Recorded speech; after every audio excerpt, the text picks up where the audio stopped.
Hi friends, ఎలా ఉన్నారు? Welcome back to NK education academy. చాలా మంది చేసే తప్పేంటో తెలుసా? నోటిఫికేషన్ రాగానే దొరికిన పుస్తకాలన్నీ కొనేసి చదువుకుంటూ పోతారు.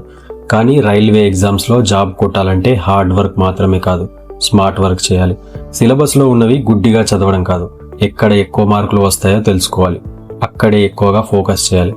అందుకే ప్రీవియస్ పేపర్లను అనలైజ్ చేయాలి. మీకు ఆ శ్రమ లేకుండా ఈరోజు వీడియోలో నేను గత కొన్ని సంవత్సరాలుగా జరిగిన ఆర్ఆర్బి ఎన్టీపీసీ పేపర్లను, ముఖ్యంగా 2016 మరియు 2021 ఎగ్జామ్స్ పూర్తిగా విశ్లేషించా. ఏ సబ్జెక్ట్ నుంచి ఏ థీమ్స్ రిపీట్ అవుతున్నాయి, ఏ టాపిక్స్ ముందుగా చదవాలనే సీక్రెట్స్ మీతో షేర్ చేసుకుంటా. ఈ వీడియోని చివరి వరకు చూడండి, మీకు కాస్తైనా ఉపయోగపడవచ్చు. ముందుగా ఛానల్ని సబ్స్క్రైబ్ చేసుకోండి. ఫ్రెండ్స్, మనందరికీ తెలుసు CBT 1లో 100 మార్కులతో ఉంటుంది. General awareness 40 marks, mathematics 30 marks, general intelligence and reasoning 30 marks ఉంటాయి. ఫస్ట్ మనం జనరల్ అవేర్నెస్ గురించి మాట్లాడుకుందాం. ఇక్కడ చాలా మంది తడబడతారు, కానీ నా అనాలిసిస్ ప్రకారం రైల్వే బోర్డుకి కొన్ని ఫేవరెట్ ఏరియాస్ ని ఎంచుకుంటుంది. ఆ థీమ్స్ నుంచే ఎక్కువగా ప్రశ్నలను రిపీట్ చేస్తుంది. అవేంటో ఒకసారి చూసేద్దాం. ముందుగా చదవాల్సింది స్టాటిక్ జీకే. ఇది ఆర్ఆర్బి గోల్డెన్ ఏరియా. ఇందులోంచి 8 నుంచి 10 మార్కుల వరకు వస్తాయి. హిస్టరీ, పాలిటీ, జాగ్రఫీ కంటే స్టాటిక్ జీకే నుంచి ఎక్కువ ప్రశ్నలు వస్తున్నాయి. ఇందులో ముఖ్యంగా ఆర్ట్ అండ్ కల్చర్ చూసుకోవాలి. అంటే క్లాసికల్ అండ్ ఫోక్ డాన్సెస్, ప్రసిద్ధ కట్టడాలు, ఫెస్టివల్స్, పెయింటింగ్స్ ఇలాంటివి చూసుకోవాలి. వాటితో పాటు ఆర్గనైజేషన్స్ అండ్ హెడ్ క్వార్టర్స్ అంటే United nations, WHO, WTO, UNESCO, ISRO, DRDO ఇలాంటి ప్రధాన కార్యాలయాలు ఎక్కడ ఉన్నాయి, వాటి స్థాపన సంవత్సరాలను బట్టి పట్టేయాలి. అలాగే నేషనల్ పార్కులు, టైగర్ రిజర్వ్లు, డ్యామ్లు, ముఖ్యమైన నదులు, వాటి ఉపనదులు, అలాగే ప్రస్తుత సీఎంలు, గవర్నర్లు, వాటితో పాటు ఇంపార్టెంట్ డేస్, వాటి థీమ్స్ మరియు బుక్స్ అండ్ ఆర్థర్స్ ను చూసుకోవాలి. ఉదాహరణకు గతంలో అడిగిన కొన్ని ప్రశ్నలను మనం చూద్దాం. యునెస్కో వరల్డ్ హెరిటేజ్ సైట్స్ లో చేర్చబడిన సాంచి స్తూపం ఏ రాష్ట్రంలో ఉంది? OECD హెడ్ క్వార్టర్ ఎక్కడ ఉంది? సత్రియా అనేది ఏ రాష్ట్రానికి చెందిన శాస్త్రీయ నృత్యం? ప్రసిద్ధ హార్న్బిల్ ఫెస్టివల్ ఏ రాష్ట్రంలో జరుపుకుంటారు? ఇలాంటి ప్రశ్నలు అడుగుతారు. Part 2 current affairs. Railway exams లో కరెంట్ అఫైర్స్ కి వెయిటేజ్ చాలా ఎక్కువ, 10 మార్కుల వరకు రావచ్చు. ఎగ్జామ్ తేదీకి ముందు 6 నెలల కరెంట్ అఫైర్స్ తప్పనిసరిగా చదవాలి. ముఖ్యంగా అవార్డులు అంటే Nobel prices, Oscar, Bharat Ratna, Padma అవార్డులు, జ్ఞానపీఠ్, ఖేల్ రత్న. ఇందులోంచి ప్రతి షిఫ్ట్ లో 1 మార్కు తప్పకుండా వస్తుంది. స్పోర్ట్స్ అంటే ఒలింపిక్స్, ఆసియా క్రీడలు, Commonwealth, cricket world cup, tennis grand slams, IPL ఇలాంటివి చూసుకోవాలి.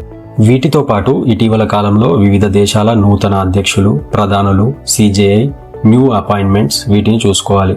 ముఖ్యంగా కేంద్ర ప్రభుత్వ పథకాల నుంచి పక్కా ఒక ప్రశ్న వస్తుంది. ఇక G20, బ్రిక్స్, కాప్ సదస్సులు ఎక్కడ జరిగాయి, వాటి థీమ్ ఏంటి, happiness index, press freedom index లో ఇండియా ర్యాంక్ ఎంత, తదితర ఇండెక్స్ అండ్ ర్యాంక్స్ చూసుకుంటే చాలా వరకు కరెంట్ అఫైర్స్ అనేవి కవర్ అయినట్టే. మీకు 2 నుంచి 3 మార్కులు వచ్చే ఒక చిన్న టిప్ చెప్పనా? అదే కంప్యూటర్ బేసిక్స్. అస్సలు నెగ్లెక్ట్ చేయకండి, చాలా సింపుల్ ప్రశ్నలు వస్తాయి.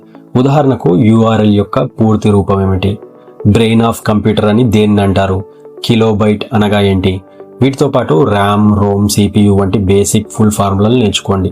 సులభంగా మార్కులు తెచ్చుకోవచ్చు. Part 3 general science. ఇక సైన్స్ విషయానికి వస్తే ఫిజిక్స్, కెమిస్ట్రీ కంటే బయాలజీ మీదే ఎక్కువ ఫోకస్ పెట్టండి.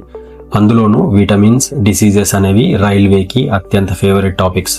వాటితో పాటు హ్యూమన్ బాడీ సిస్టమ్ చూసుకోండి. వీటిలోంచే చాలా క్వశ్చన్స్ కవర్ అవుతాయి.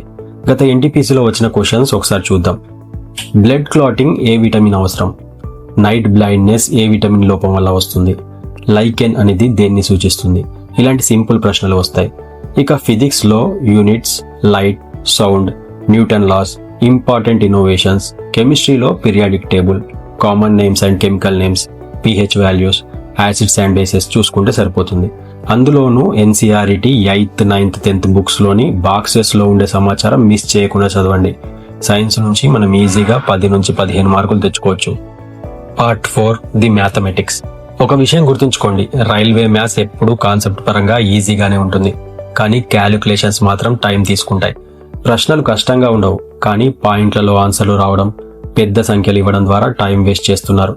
ఇప్పుడు నేను మీకు కొన్ని చాప్టర్స్ చెప్తా, అందులోని కొన్ని ఇంపార్టెంట్ థీమ్స్ చెప్తా. మొదట వాటిని బాగా ప్రాక్టీస్ చేయండి.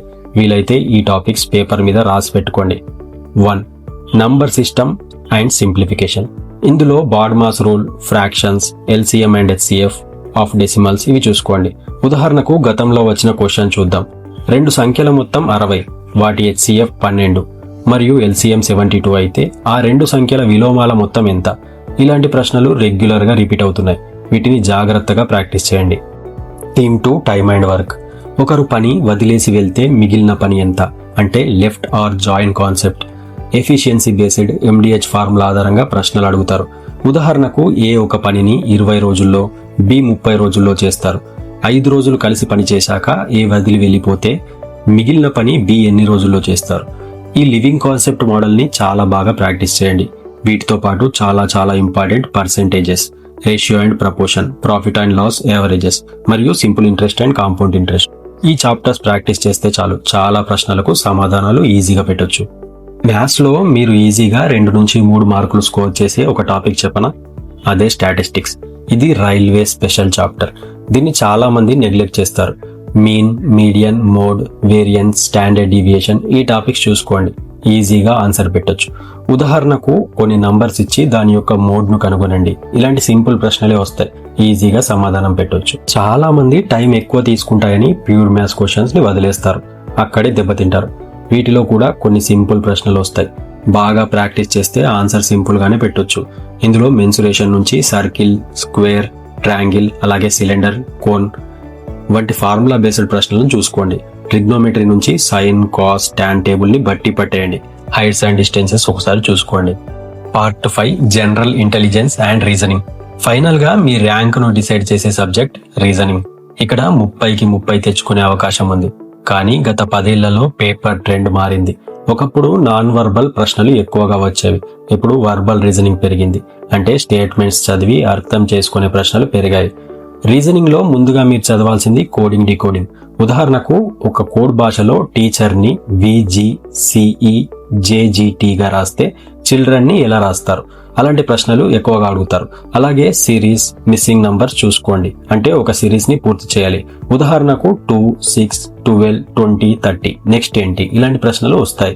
తర్వాత వెన్ డయాగ్రామ్ చూసుకోండి. 3 పదాల మధ్య సంబంధం అంటే టీచర్స్, మ్యూజిషియన్స్, హ్యూమెన్స్. వీరికి సరిపోయే వెన్ చిత్రం ఏది? ఇలా లాజికల్ గా ఆలోచించే ప్రశ్నలు వస్తున్నాయి.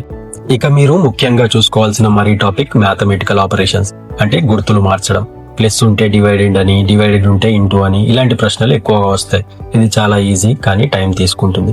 దాంతోపాటు సిట్టింగ్ అరేంజ్మెంట్ అండ్ పజిల్స్ కి సంబంధించి రైల్వేలో మరీ బ్యాంక్ లెవెల్లో ప్రశ్నలు రావు. 3 నుంచి 4 ప్రశ్నలు ఒకే పజిల్ పై అడుగుతున్నారు. దీనితో పాటు స్టేట్మెంట్ అండ్ కంక్లూజన్స్ చూసుకోండి. Syllogism, statement and assumption, course of action వీటికి గత ఎగ్జామ్స్ లో వెయిటేజీ భారీగా పెరిగింది. కానీ జాగ్రత్తగా ఉండాలి. స్టేట్మెంట్ అండ్ కంక్లూజన్స్ లో కన్ఫ్యూజ్ అయ్యి నెగిటివ్ మార్కులు తెచ్చుకునే ఛాన్స్ చాలా ఎక్కువ. కాబట్టి వీటిని ఎక్కువగా ప్రాక్టీస్ చేయండి. పార్ట్ 6 ఇక ఫైనల్ గా హిస్టరీ, పాలిటీ. ఇందులోంచి 8 నుంచి 10 మార్కుల వరకు వస్తాయి. ముఖ్యంగా మీరు మోడర్న్ ఇండియన్ హిస్టరీ అంటే గాంధీ సెరా, ఇండియన్ నేషనల్ కాంగ్రెస్ సమావేశాలు ఇలాంటివి చూసుకోండి. పాలిటీలో ఫండమెంటల్ రైట్స్ ముఖ్యంగా ఆర్టికల్స్, ది ప్రెసిడెంట్, అమెండ్మెంట్ చూసుకుంటే చాలు. సో ఫ్రెండ్స్, ఇది గత RRB NTPC పేపర్లను అనలైజ్ చేసి సెలెక్ట్ చేసిన కొన్ని టాపిక్స్. మొదటగా వీటిని చదవండి. ఇవి పూర్తయ్యాక మిగిలినవి చదవండి. ముందుగా static GK, current affairs, reasoning మీద పట్టు సాధించండి. ఆ తర్వాత మ్యాథ్స్ లోని ఈజీ టాపిక్స్ పూర్తి చేయండి. మీకు ఈ థీమ్స్ లిస్ట్ PDF కావాలంటే మన టెలిగ్రామ్ ఛానల్లో జాయిన్ అవ్వండి. ఒకవేళ మీకు అర్థం కాకపోయినా ఆ PDF లో క్లియర్ గా అర్థమవుతుంది. డిస్క్రిప్షన్ లోనూ లింక్ ఉంది. నెక్స్ట్ వీడియోలో ముఖ్యమైన 50 స్టాటిక్ జీకే టాపిక్స్ మీద స్పెషల్ వీడియో చేద్దాం. లేదంటే మీకు ఎలాంటి టాపిక్స్ పై వీడియో కావాలో కామెంట్ బాక్స్ లో కామెంట్ చేయండి. అలా ప్లాన్ చేసుకుందాం. మన ఛానల్ ని సబ్స్క్రైబ్ చేసుకోవడం మాత్రం మర్చిపోకండి. ఈ వీడియో నచ్చితే తప్పకుండా లైక్ చేయండి, మీ ఫ్రెండ్స్ కి షేర్ చేయండి. జై హింద్.